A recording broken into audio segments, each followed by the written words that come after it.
Hello guys, welcome back to Neo Comics. मैं हूं आपका host doctor Manish and today I will be talking about this two comics. So क्या है ये super 10 और क्या है ये द ग्रेट इंडियन कॉमिक्स वेव्स। चलिए जानते हैं इनके बारे में। सो वेव stands for world audio visual and entertainment summit, as you can see over here. और इसके अंदर क्रिएट इन इंडिया सीजन 1 को ऑर्गेनाइज किया गया है by ministry of information and broadcasting, of which Indian comics association played a very important part. So here is ICA. So this is a big umbrella जिसके अंदर ढेर सारे Indian publishers एकत्रित हुए हैं to turn this Indian comic book community into maybe an industry in the near and distant future.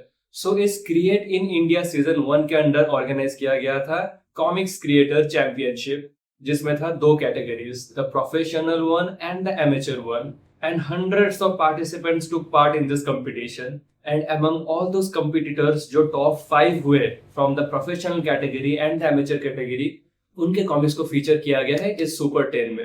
So in this comic book we get to see the entries of the top 5 finalists from each category. So amateur से 5, professional से 5, total 10 comic size के अंदर, and that's why it's called the super 10.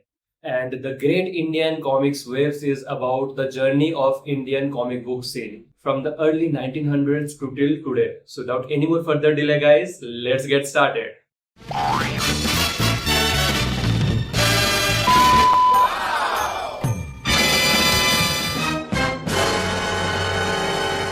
So guys, here they are, and first of all let's talk about Super 10. So let me give you a brief introduction over here. Here are the 10 finalists.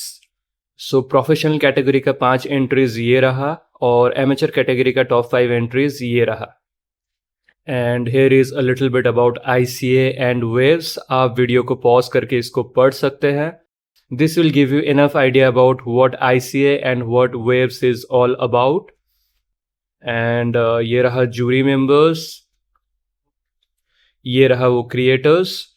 सो शुरुआत होता है professional category के साथ with Skyfall two sacrifice.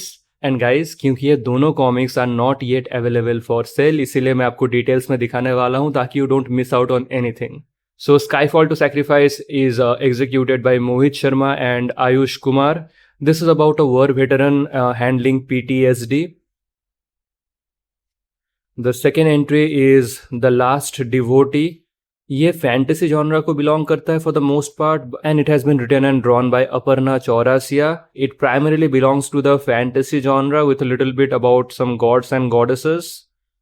Beautiful beautiful illustration. ये रहा the guard, written by Bijoy Ravindran and drawn by Tadam Gyadu. So this story is primarily about Major Shaitan Singh and his influence. Next we have Worth Dying For, drawn and written by Punit Shukla and Piyush Kumar.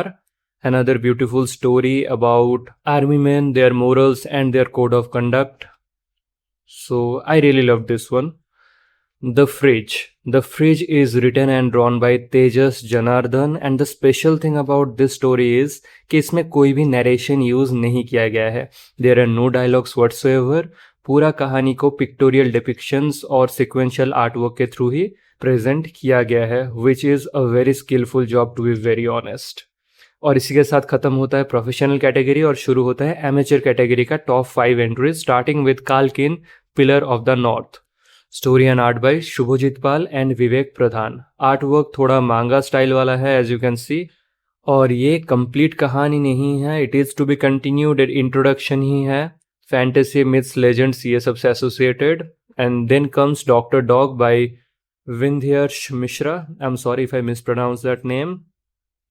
सो ये थोड़ा rough work type का लगता है. It's not very clean but the story is pretty cool.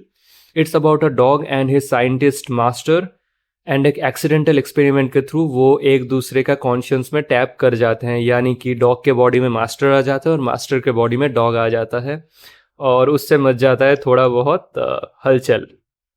And then the scientist daughter comes to the rescue and finally things sort out हो जाता है. So this was a pretty interesting story, I loved it.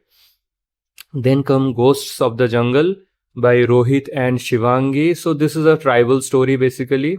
एक contemporary art style, tribal art style को ही use किया गया है इसमें.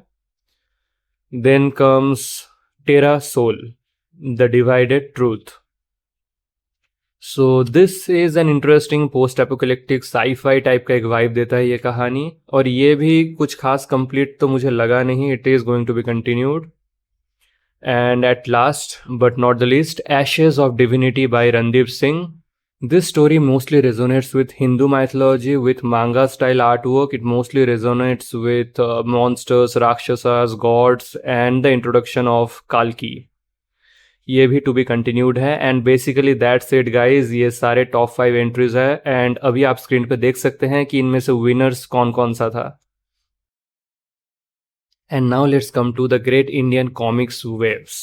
और इसका फ्रंट कवर पे आप देख सकते हैं the kid detective Billy from Cinemix along with our prime minister Narendra Modi. So इसमें दोस्तों आपको पूरा इंडियन कॉमिक्स का जर्नी देखने के लिए मिलेगा, starting from the early 1900s as you can see. So every decade को इसमें फीचर किया गया है, from 1925 to 1935, from 35 to 45 and so on and so forth. So Indian comics का पूरा जर्नी हमारा rich heritage and comics culture को बहुत ही बेहतरीन तरीके से डॉक्यूमेंट किया गया है इस कॉमिक बुक के अंदर, और बहुत ही ब्यूटीफुली इलस्ट्रेट किया गया है. It's a very interesting love letter to the Indian comic book creators and their creations in general. यहाँ पर आप राज कॉमिक्स, अमर चित्रकथा के पॉपुलर कैरेक्टर्स, इन सब को देख सकते हैं, फीचर किया गया है. स्पाइडरमैन इंडिया है यहाँ पर, जैसे कि आप देख सकते हैं. कॉमिक सेल्स में कैसे गिरावट आया था due to the introduction of mobile phones and stuff and video games, कितनी बुरी तरीके से इम्पैक्ट किया था उसको भी दिखाया गया है. एंड हमारा जो परसिस्टेंसी है, जो कमबैक करने का नेचर है हम इंडियंस में, उस चीज़ को भी दिखाया गया कि हाँ, कॉमिक्स सेल्स कम हो सकता है बट कल्चर कभी कम नहीं होगा. क्रिएटिव्स अपना काम करते रहेंगे और अपने बेहतरीन क्रिएशंस हम सबके सामने प्रेजेंट करते रहेंगे. So from early 1900 till today, जितना होलसम तरीके से इस जर्नी को ट्रिब्यूट दिया जा सकता था उसको दिया गया है बरोबर. और यहाँ पर इस पूरा जर्नी का जो टाइम ट्रेवल है उसका एक चार्ट भी दिया गया है. सो आप वीडियो को पॉज करके इसका स्क्रीनशॉट लेके बाद में रेफर कर सकते हैं for better understanding about the journey of Indian comic books in general. Unfortunately ये भी नॉट फॉर सेल है. So that's my biggest grievance. अगर आप बिली द किड डिटेक्टिव के बारे में और जानना चाहते हैं सो उसका कॉमिक्स भी आपको सिनेमिक्स के वेबसाइट पे मिल जाएगा. He is the character I was talking about. So specially बच्चों के लिए एक बहुत ही इंटरेस्टिंग डिटेक्टिव स्टोरीज आपको मिलेगा इस सीरीज के अंदर. और इसके अंदर इस कैरेक्टर का ढेर सारा कॉमिक्स ऑलरेडी रिलीज हो चुका है. And keeping it aside guys, this was the basic review and overview of super 10 and the great Indian comics waves. Kudos to ICA for executing this so brilliantly. And please कोशिश कीजिए कि future में इन दोनों comics को mass audience के लिए लाया जाए ताकि वो लोग भी इनका मज़ा ले पाए, ताकि हर कोई मेरे जैसे इन दोनों कॉमिक्स को एक्सपीरियंस कर पाए. A big thanks to ministry of information and broadcasting for organising this create in India season 1. Waves did really create some significant ripples in this Indian comic book scene. Indian government भी finally इस art form को बढ़िया तरीके से recognise कर रहे हैं और प्रमोट कर रहे हैं. And this is I think the best time for Indian comic book publishers and creators to jump forward, ताकि फिर से इंडियन कॉमिक्स एक मेन स्ट्रीम मीडिया बन पाए और कॉमिक बुक्स का वो सुनहरा दौर अपने भारतवर्ष में वापस आ पाए. And with this optimistic thought I would like to wrap up this video here. आशा करता हूँ ये वीडियो आपको काफ़ी पसंद आया है, और अगर आया है तो कीजिए इसे लाइक, शेयर और चैनल को सब्सक्राइब. मिलता हूँ मैं आप सबसे अगले वीडियो में. तब तक के लिए टेक केयर, बाय बाय.